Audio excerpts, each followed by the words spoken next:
Hey, aloha guys, Eric West here, HawaiiRealEstate.org, coming to you live from the beautiful island of Maui, Hawaii. I'm here with Dawn. She is a survivor of the Lahaina fire. Matter of fact, she was one of the first people that we actually interviewed on camera after the fire. And Pono, her cool little dog. Remember, Pono means to do the right thing, so no matter what, always do the right thing.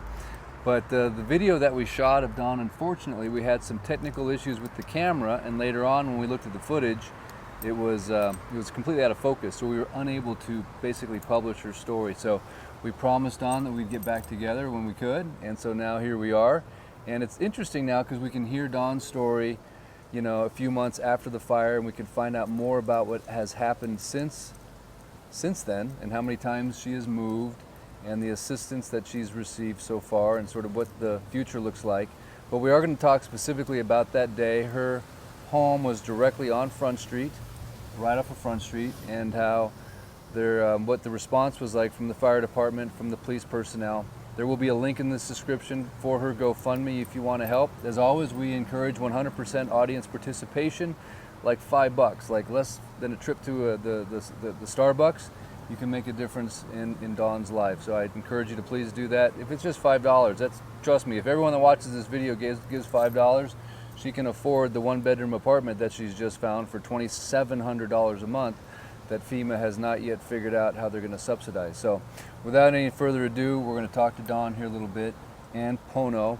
But I want to thank you, Dawn, so much for taking a few minutes out of your day to share with us what's going on in your life. And again, I am very sorry for everything that's happened and for your loss of everything that you own. Dawn was an accomplished artist, a photographer, and lost all of her artwork in her home. Thankfully, though, her and Pono survived that day. And just right out of the gate, what kind of warning did you receive that day from fire department, from police, from even the anyone in the area? Did anyone warn you that it was danger impending and it was time to evacuate? There was nothing going on. I was not even aware that there was a fire up on Lahaina Luna because I had no TV, no electricity, no communication. And your phone wasn't working? The phone wasn't working, and wind was so hard I couldn't even take the dog out for a walk. We just we stayed in. So you're just like a sitting duck. You're literally just sitting there in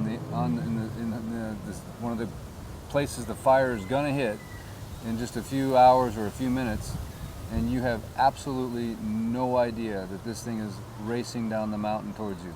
I have no, and I heard a loud noise, and I opened the front door, and the tree broke in half. And then I looked up, and I saw smoke, and there was only one neighbor. There was no one around. There was no police, no firemen. The manager wasn't even there. And there was this old lady, she's like 88, and she's like, I don't know, and somebody yells out, something by Foodland is on fire, and I figure, it's getting darker. I walk back in the house.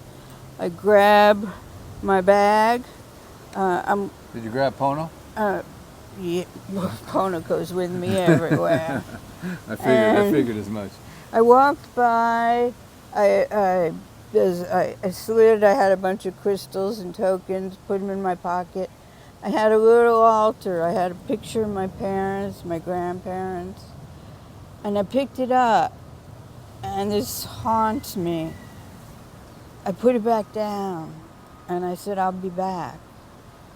And it bothers me to this day because I didn't get to go back. And here we are 4 months later. Have you been able to return to your home? No, 4 months later, you have not been. You legally cannot return. I have not had closure. I have a pass to drive by and look at it from the sidewalk, but the Army Corps of Engineers has not cleared it out. And I asked them why, and they said whoever owned the property didn't know what they were going to do with it. and so they can't clean it out yet. So you're renting your home there, and the owner of the property has not decided, and so therefore the Army Corps of Engineers says you can't go step foot on the property. Right. It's a whole community, Front Street Apartments. Right. It's a whole community of people who haven't been able to go. Wow. So, and after 4 months, you need a little closure, which I have none. And how many places have you lived since that day? Red Cross has moved me around several times. This is probably my fifth. Your fifth stop. My fifth stop, and so you've been down south to Wailea, you've been up to Makawao, now you're in Kahului. So not just moving from one building to another, but moving from one side of the island to the other area, to another area completely. Yes, like. I've had, and I was a West Side girl. I lived there full time, 15 years. 15 years, yeah. And this is like a whole other land, a whole other place. And so obviously you'd like to be back on the West Side, it sounds like. But well, or maybe not. You know what? I don't think I can. I think that it hurts too much. Everything I had and is lost. I was an artist. My paintings, my photographs, my cameras, my negatives. Yes, I was a photographer. They used to use negatives. Like a real photographer. And I know that they're all dust and they're gone, and I feel like a part of me is gone.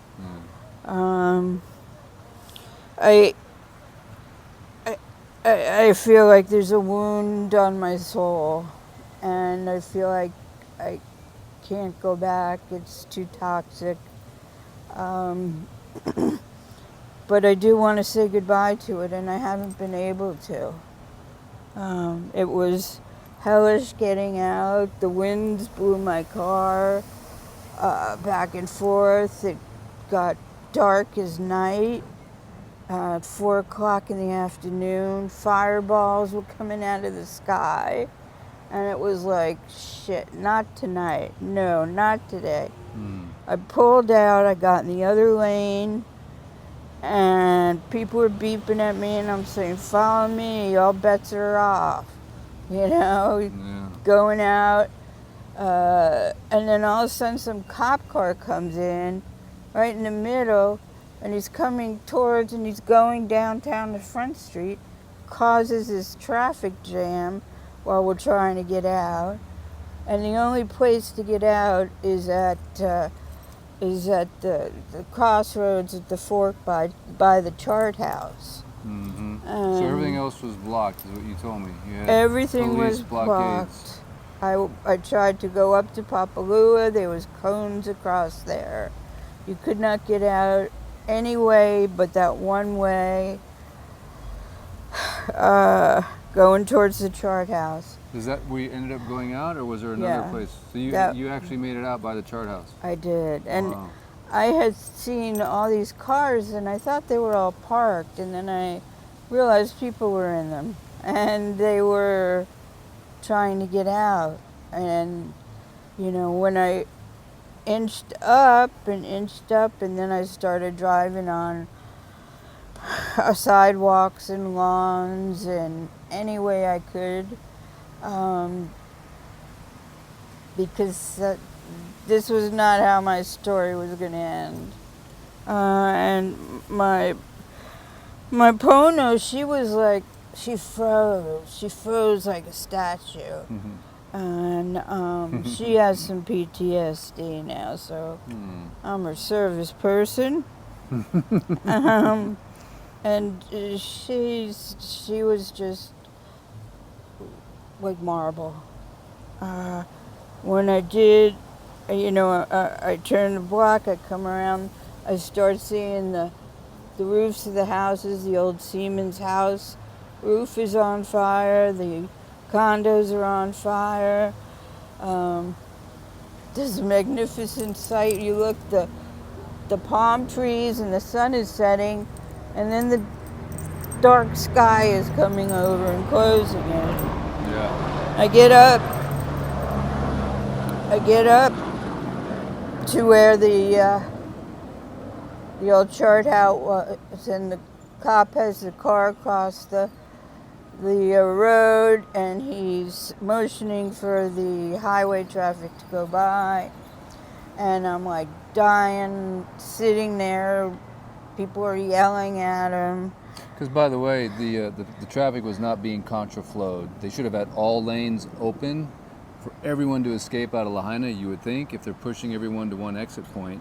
But they didn't. They had the southbound lanes were still open, and they were full of cars, and they were directing traffic through one stoplight, merging it with the other northbound. So it was hard to believe that they weren't just contraflowing everybody out to the north as fast as they could. It was like a choke point right there at that light. Yeah. And while I was sitting there, all of a sudden people started running past my car. And I'm like, and I'm guessing they're running past because the fire has Advanced. gotten them. And by the grace of God, he opens it up, waves me through, and the first thing I come to is a down telephone pole. There's people in the car, the wires are touching the car, and they're sitting in there like, oh my God, like scared to death. And we go around, there's a line of cars waiting to go from Kaanapali into Lahaina. Who knows why?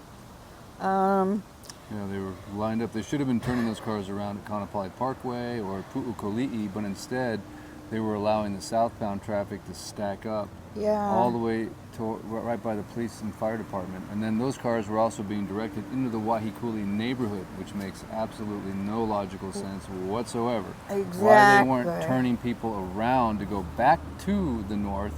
Instead, the southbound traffic was being directed into the Wahikuli neighborhood that, as we know, would burn just a few short hours later. And I was going to Wahikuli because my best friend lived there. Really? And I thought I was going to be safe. Right. I pull up to her house. She comes out. We look up. The black cloud's coming. She grabs her cat and her dog, and we take off up north. And we meet at the Times parking lot. And the Times parking lot is just full of people, not knowing what's going on or what's happening or where to go or what to do next. So where did you end up staying that night?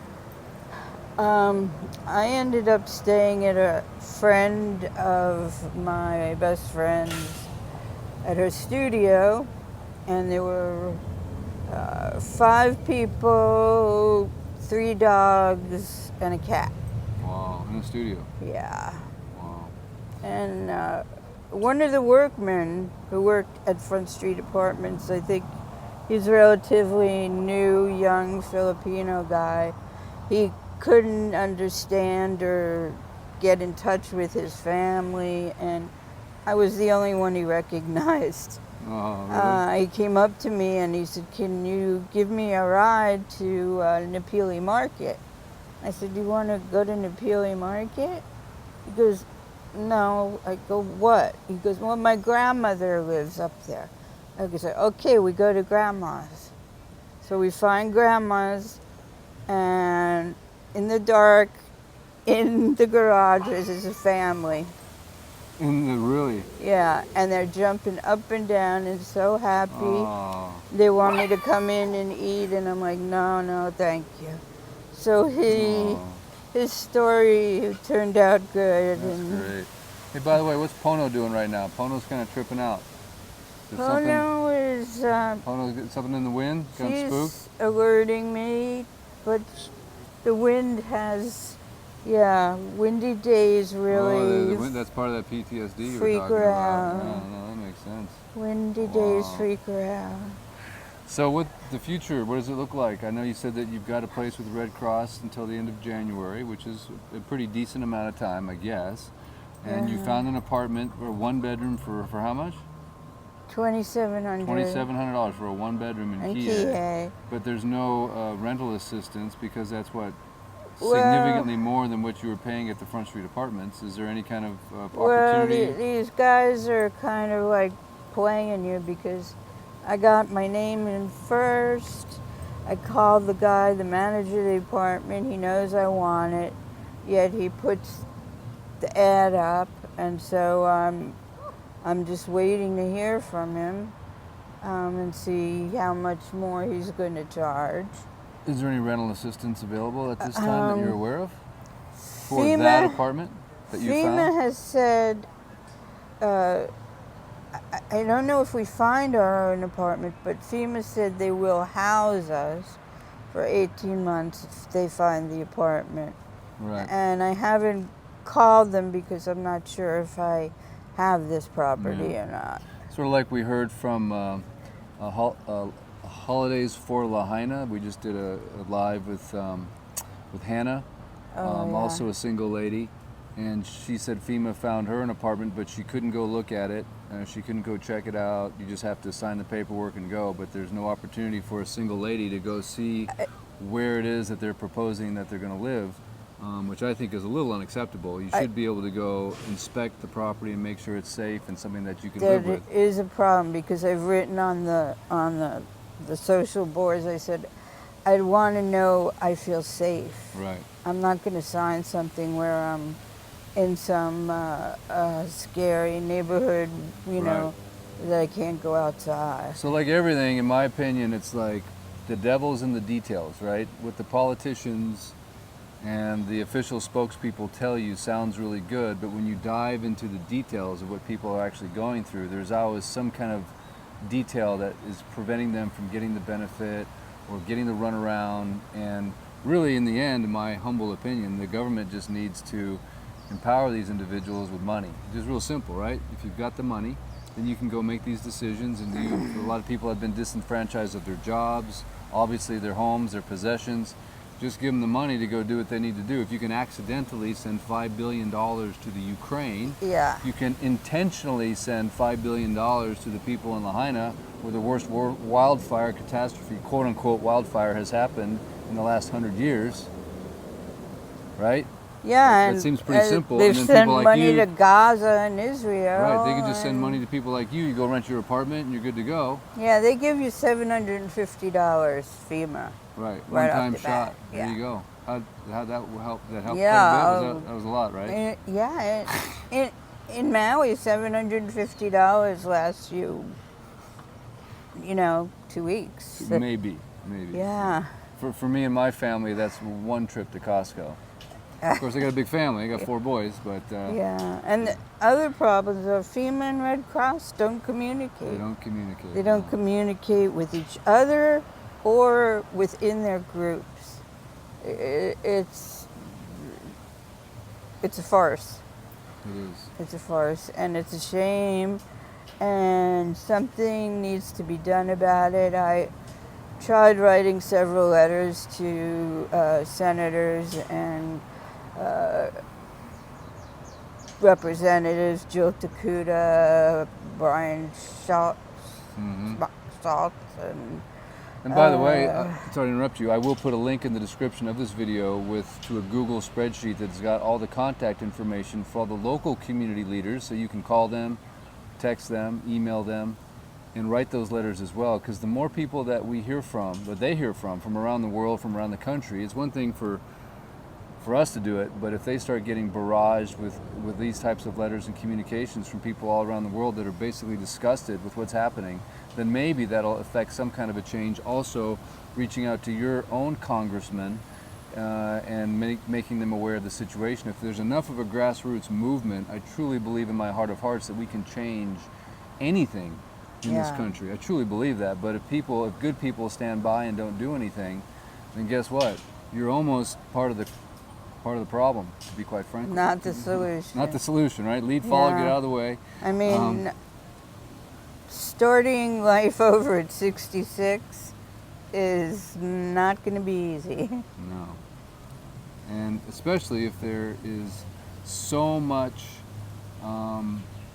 what's the word I'm looking for? I like the word nefarious, but I won't go there. If there's so much lack of appropriate response from the government, right? If there's the infrastructure that you would normally have to fight this type of a thing is not there. There's no water. There's no sirens. There's no warnings. The police are directing people into the danger. There is just no communication with the mayor. No communication. The mayor says he didn't even know people died Right. and there was a fire. I mean, when you get to a certain level, in my opinion, of complete and utter lack of responsibility, then there to me becomes a higher level of taking care of these people, right? It's not like they did their best. They didn't do their best. They actually caused, whoever turned the water off. I mean, that is just hard to fathom that there's no water. I mean, that to me is one of the biggest, like, what in the world? That is a sin. What is going on? How could there be no water? I've lived on Maui for 12 years. You've been here 15 years. There's only one time I didn't have water, and that was during a tsunami warning. I don't know if you remember this, in 2011 or 12. They told everybody we're going to turn off the water. Okay, we did not have water during the tsunami warning, so I know they can shut it off, but how there could be no water, it's inexplicable to not have water. The power goes out a lot of the times, especially like up in Kula, never in Lahaina. We always had power, very, very rarely. I don't think we've ever lost power, but in Kula the power would go out sometimes, but you'd always have water. The water is not correlated with the power outage.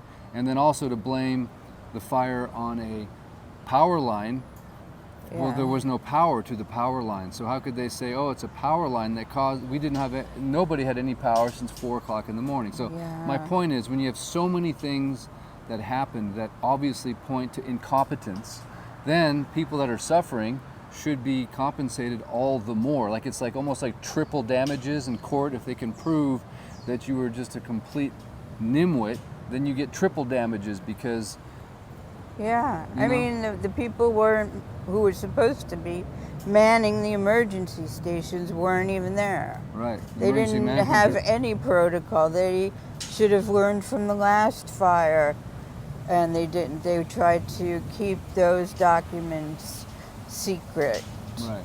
It's negligence. That's the word I've been looking for. Negligence. It's negligence. It's negligence. I think there's more than enough evidence that this was handled negligently. Yeah. So you don't even have to talk about, it was a direct energy weapon or someone's trying to blow up and all these conspiracy theories, which, by the way, I've never advocated. I just show the evidence of what I found. Yeah. Right? But all of a sudden, even in those videos, if you watch them, I say, I'm not a conspiracy theorist. I don't believe all that stuff.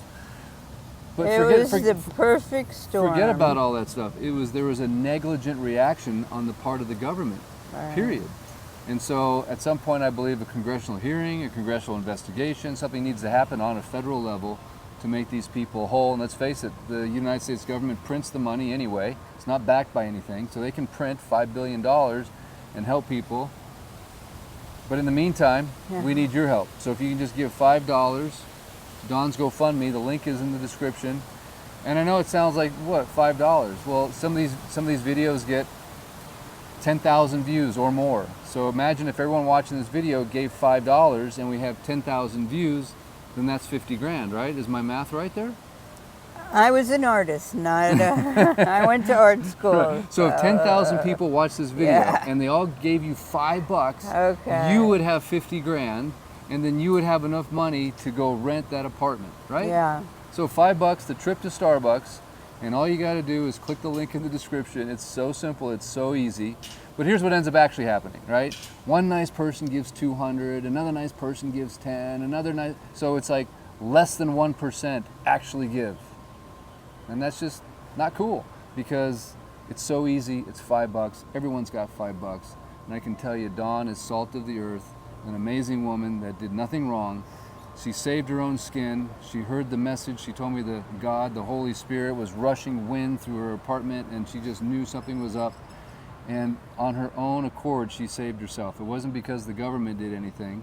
And quite frankly, I've given up on the government that's going to come help us, honestly. That's one of the reasons I make these videos, is I realize that good citizens need to step up and do stuff. And if we don't, and if we're waiting for the government, if you're just sitting there in your chair right now going, oh yeah, the people on Maui are fine, oh that happened a few months ago, and I'm sure this has happened, I'm sure that's happened, I'm sure they've been taken care of. Look at the videos I'm sending of the drone shots. There's nothing going on, there's nothing happening, and every single survivor that I interview says the exact same thing. We're being moved all over the place. And we have no housing. We had a housing crisis on Maui forever. COVID happened, we had double housing Less crisis. housing, right? Because everybody moved here. Fire happened, triple housing crisis. A whole town is looking for new housing. Right. That's impossible. Impossible to find. And the people that own the properties just want to play tag and raise the rents, and people are moving off the island. People are starving. People are going camping. People are just not happy with the government, not happy with the state, not happy with the people they put in office. And something has to be done. Something's got to change. Yeah. Well, I believe it will. I really do. I hope Truly so. believe something is going to change. Yeah. I don't believe they're going to get away with not treating the people of Maui the way they should be. Forget about the fire. Just look at the after effect and how the people are being treated, and also the mainstream media giving not the right attention or telling the right story. They're all curated stories that are not the truth. And then even channels like this that I have, the videos don't show up at the top of the search. My subscribers are being removed. So if you haven't subscribed to this channel, please do, because every time you subscribe, there's 10 other people that are being unsubscribed. And So it's all called a Eric is doing is reporting what's going on. He's showing you the truth without any bias. That's right.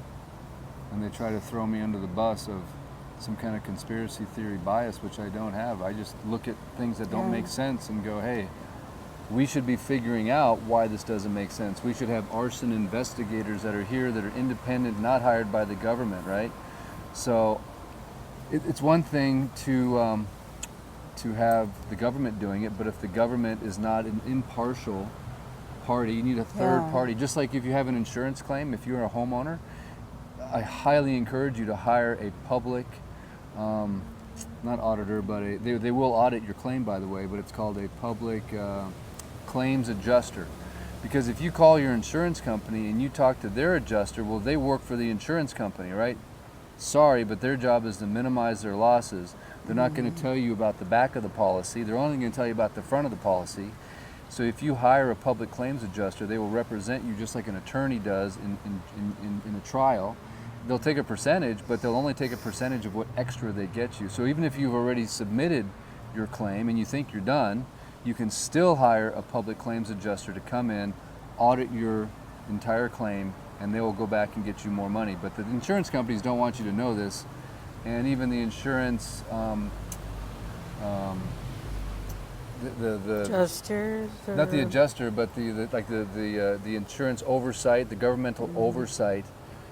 You know, they don't defend you if you get underpaid in your insurance. So that's not part of the regulatory responsibility that they have. So the only responsibility of you getting the amount of money you're supposed to get from your insurance company comes from your personal ability to extract that and knowing how the claims process works, knowing what the policy says. And let's face it, less than 3% of policies are ever redeemed or claimed upon, and that's just not something most people know about. So get yourself a public claims adjuster to help you with that process. But the same thing goes with the fire. Let's get that investigated by a third party. And honestly, people like you that are suffering, we need a third party to come in and help, which is why we make videos like this, because you're a third party that'll help. We can't depend on the government to come and help, because what they're doing is convoluted, doesn't make sense, it's very impractical. And honestly, these people are suffering so much psychologically already from this fire, and now they have to go through all this stuff that the government is putting them through, the rigmarole, the moving, the paperwork, it just goes on and on. So it's like adding insult to injury, in my opinion. So money solves a lot of problems, and I know for a fact if we can make people whole, if people like you can walk away from a video like this and you can have enough money to go get that apartment, to have some hope, and every single person that gives, it's like someone reaching out saying, hey, we care. We are thinking about you. We acknowledge what you're going through, and it's kind of exciting when the public starts to reach out to survivors, and you get to make that connection, not just financially, but some people send letters, they send text messages, they call. So if you want to connect with some of what I call the most aloha infused audience, I mean, they're they're out there, and I believe you'll get a level of support that'll blow your mind. The best people here are the people who live here, and they make sure you are fed and clothed, and the true spirit of aloha does live, but it lives within the people who live here. Right. So there's all that historical and cultural significance that is now dissipated into the air, and it's a sin. It's a sin to the people, to their nation, to their culture. Yeah, I agree. Well, thank you, Dawn, again for coming on. I appreciate it very much. You're welcome. Thank you. I'm sorry. I really thank you for my redo. You bet, you bet. Sorry the first one didn't work out, but I believe everything happens for a reason. I don't always know what it is. Yeah, But you were the only video that didn't work out for whatever reason. I guess we didn't push the right button on the camera to focus it. But I'm glad we were able to make up and do this interview anyway. And I believe that people that watch this will also make it up to you and give $5, right? That's easy, right? Anybody can do that, right? That's not, you can't even buy a cup of coffee at Starbucks barely for $5, right? No. Right? So we're gonna put the link to the description of her GoFundMe, and if you believe in what we're doing here on Maui, trying to raise awareness, trying to help people, trying to share the truth of what's happened here, please subscribe to the channel, please like. I'll put links in the description to the Google spreadsheet that has all the contact information. Please reach out to those officials.